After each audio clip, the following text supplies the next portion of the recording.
గాంధీ గారు నమస్తే అండి. మరి మే 2వ తారీఖున అమరావతి ప్రాంతానికి రెండోసారి ప్రధానమంత్రి నరేంద్ర మోడీ గారు వస్తారనే ప్రచారం పెద్ద ఎత్తున జరుగుతూ ఉంది. మరి ప్రాంతానికి సంబంధించిన రైతుగా దీనిపై మీ అభిప్రాయం ఏంటి? అందరికీ నమస్కారం అండి. ఇప్పుడు 2015లో వచ్చి శంకుస్థాపన చేసినప్పుడు ఏమి ఇచ్చాడండి మోడీ గారు? చెంబడి నీళ్లను ఇప్పుడు మట్టించిపోయారు. మరి ఆనాడు ఏమి ప్రకటించాల మన రాజధానికి.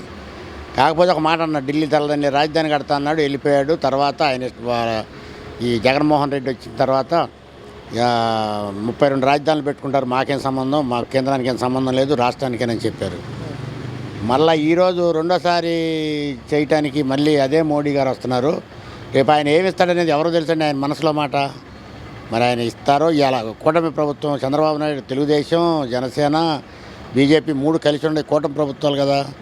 మరి రేపు వచ్చిన తర్వాత మరి ఆయన ఏమాత్రం ఇస్తారో చూద్దాం. ఏది చూడాల్సిందే కానీ ఆయన మనసులో మాట ఎవరిని చెప్పలేం కదా.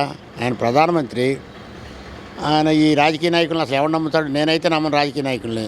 ఎందుకంటే గంటకు ఒక మాట, నిమిషానికి ఒక మాట, పూటకు ఒక మాట మాట్లాడుతున్నారు.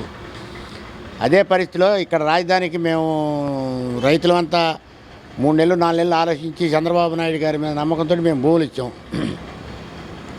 భూములు ఇస్తే ఆ రోజు మాకు చెప్పిన మాట ఏంటంటే 3 సంవత్సరాల్లో మీ లేఅవుట్లు కూడా డెవలప్ చేసి ఇస్తామన్నారు. మరి ఆ 3 సంవత్సరాలు అయిపోయిందా జగన్మోహన్ రెడ్డి ప్రభుత్వం వచ్చి మూడు మొక్కలు ఆటాడి 3 రాజధానులు పాయింట్ ఎత్తుకొని మమ్మల్ని 5 సంవత్సరాలు మేము రోడ్లు పాలైపోయాం. ఆ సంగతి మరి నాయకులు మొత్తానికి తెలుసు. తెలుసు. మరి తెలిసి కూడా అనుభవించిన నాయకులు ఈనాడు తెలుగు అధికారంలో ఉన్న పార్టీలో ఉన్న నాయకులు మొత్తం అనుభవించిన వాళ్ళే. మరి అట్లాంటిది మళ్ళీ ఇప్పుడు సంవత్సరం అవుతుంది ఎక్కి మళ్ళీ ఇంతవరకు మా లేఅవుట్లు జోలి లేదు, ఏమీ లేదు. మాకు ఒక అద్దురాళ్ళు కూడా లేవు మా లేఅవుట్లకి. మరి పిచ్చి కంప ఒకటి బీకి పనులు అయితే మొదలుపెట్టారు. మరి మా రైతుల్ని ఏం చేస్తారో తెలియదు. నాకైతే ఇప్పుడు 3 సంవత్సరాలు కౌలు రావాలి, ఇంతవరకు కౌలు వేయలేదు. నాకు 3 సంవత్సరాల నుంచి కౌలు రావాలి. ఆ కౌలు ఇంతవరకు నాకు లేదు. ఏందని అడిగితే బిల్లు పెడుతున్నాము, బిల్లు అయిన తర్వాత వేస్తాం అని చెప్తున్నారు సిఆర్డీఏ వాళ్ళు. మరి ఈ పరిపాలన బాగోలేదని మేము ఎందుకు అనాలి? మాకు రావాల్సినవి రాకుండా, మాకు ఇవ్వాల్సినవి ఇవ్వకుండా, మాకు డెవలప్ చేయకుండా మేమంతా ఉందంటే చిన్నగారు రైతులు, ఎకరం 2 ఎకరాల రైతులే కదా.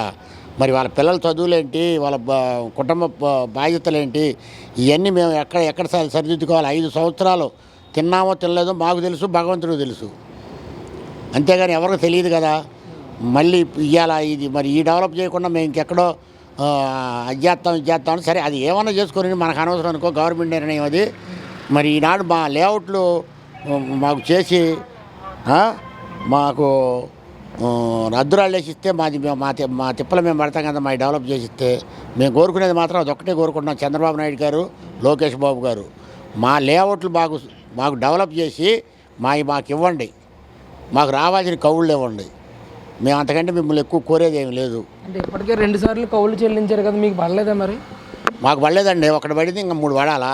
మరి పడకపోతే మేము సిఆర్డీఏ దగ్గర పోతే వేస్తామండి, చూస్తామండి, అదిగోండి ఇదిగోండి అంటున్నారు. డిప్యూటీ కలెక్టర్ గారి దగ్గర కూడా 2 సార్లు పోయి చెప్పాము. మరి ఏమీ లేదు. మరి దానికి మేమేం చేసాము? అధికారుల చేతుల్లో కదా ఏదైనా. మేమంతా మా సామాన్య మానవులవి. మేము అడిగినా సరిగ్గా సమాధానాలు ఉండవు. సిఆర్డీఏలో సమాధానాలు కూడా చెప్పే నాదులు లేడు ఈరోజు. రైతుకి ఇలువిచ్చేది లేదు. మరి అది పరిస్థితి. అవన్నీ గమనించుకోవాలి పాలకులు. దానికి మేమేం చెప్పగలుగుతాం? సామాన్య మానవుని పాలకులే గమనించుకొని, మరి నేను ఇప్పుడు ఇన్నిసార్లు కౌళ్ళు అడిగాడే, మరి ఆయన కౌలు ఆయనకి ఇవ్వాలి కదా అని నిర్ణయం వాళ్ళకు ఉండాలి. కానీ ఎన్నిసార్లు అడిగినా ఉపయోగం ఏముందండి? అది పరిస్థితి. అంటే గతంలో మోడీ గారు వచ్చి శంకుస్థాపన చేసిన తర్వాత అసలు రాజధాని పరిస్థితి ఎలా ఉండేది, కేంద్రం సపోర్ట్ ఎలా ఉండేది? మరి ఇప్పుడు అలయన్స్లో మళ్ళీ రెండోసారి తీసుకొస్తా ఉన్నారు మోడీ గారిని.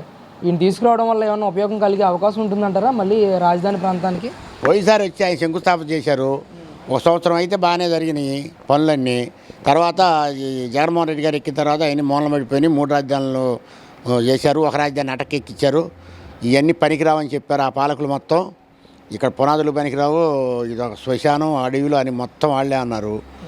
మరి ఈనాడు మళ్ళీ చంద్రబాబు నాయుడు గారిని మేము ఎట్టొకటి శతవిధాల ప్రయత్నం చేసి మేము పాదయాత్రలు చేసి మరి నానా ఇబ్బందులు పడి ఎన్నో ఇబ్బందులు పడ్డామండి మేము. మా ఇబ్బందులు భగవంతుడికే తెలియాలి. మరి ఈనాటి చంద్రబాబు నాయుడు గారికి ఎక్కి సంవత్సరం అవుతుంది దగ్గరలో. మా లేఅవుట్లు జోలి లేదు, ఏం లేదు. కంప వీకి పనులు మాత్రం మొదలుపెట్టారు. ఎంతవరకు మొదలు పెట్టారో ఎంత అయింది. మళ్ళీ ఇప్పుడు ఆయన రెండోసారి శంకుస్థాపనకు వస్తున్నాడు. మరి ఆయన ఏం చెబుతాడో, ఈ రాష్ట్రానికి ఏమి ఇస్తాడో ఏమీడో. ఇది విభజించిన రాష్ట్రం, రాజధాని లేని రాష్ట్రం.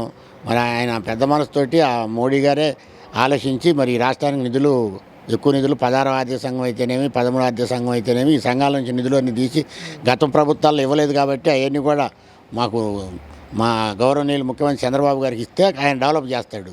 ఏంటండి అసలు ఈ 10 నెలల కాలంలో అమరావతి రైతులను పట్టించుకున్నది ఈ కూటమి ప్రభుత్వం అసలు ఏం పట్టించుకోలేదండి. మా రైతులు పట్టించుకున్న పాపానే బాగాలేదు. 5 సంవత్సరాలు కౌలు పెంచామన్నారు. మరి రావాల్సిన కౌలు రాలేదు. నాకైతే రాలేదు. ఒకళ్ళ సంగతి నాకు అనవసరం. మరి ఇప్పటివరకు పట్టించుకున్నట్టు నాకైతే పట్టించుకున్నట్టు ఏం లేదు. మేము ఎన్నో అష్ట కష్టాలు పడ్డాం. ఈ కూటమి ప్రభుత్వం ఏంటంటే వాళ్ళ పని వాళ్ళు చేసుకుపోతున్నారు. అంతేగాని ఇక్కడ కష్టపడ్డ వాళ్ళకి ఏమీ లేదండి. నేను పడ్డ కష్టం ఎవడు పడి ఉండదు దాదాపు రాజధానిలో. జైళ్ళకు కానివ్వండి, కేసులు కానివ్వండి, ఏమన్నా కానివ్వండి. అయితే మా మీద ఉన్న కేసులు కొన్ని కొట్టేశారు, చట్టరీత్యానే కొట్టేశారు. అవి కూడా ఇంకా కొద్దిగా ఉన్నాయి, అవి కూడా పోతాయని అంటున్నారు.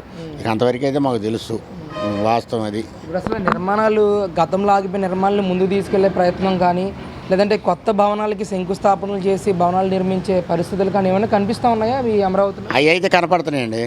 కొత్త భవనాలు కడతాం కానీ, కొద్ది రోడ్లు చేయటం కానీ, ఉక్లేన్లను జేసీపీలు పనులు చేస్తున్నాయి.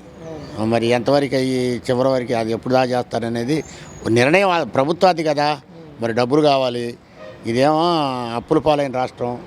మరి ఆ పాలకులు ఏం చేస్తారో తెలియదు. అది మాకు తెలిసిందైతే అదండి.